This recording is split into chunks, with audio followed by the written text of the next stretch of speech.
इस अजान को जरा गौर से सुनिए, सुनिए जरा।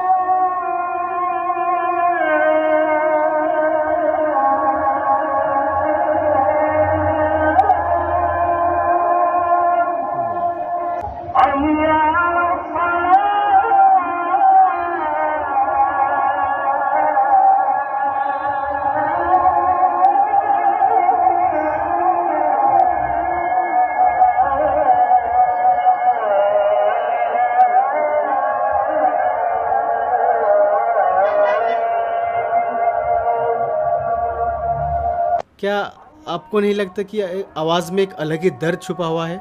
ये शायद फिलिस्तीन का अजान है, मुझे लगता है, मैं श्योर नहीं हूँ, पर सच में आवाज़ में एक अलग ही दर्द छुपा हुआ था।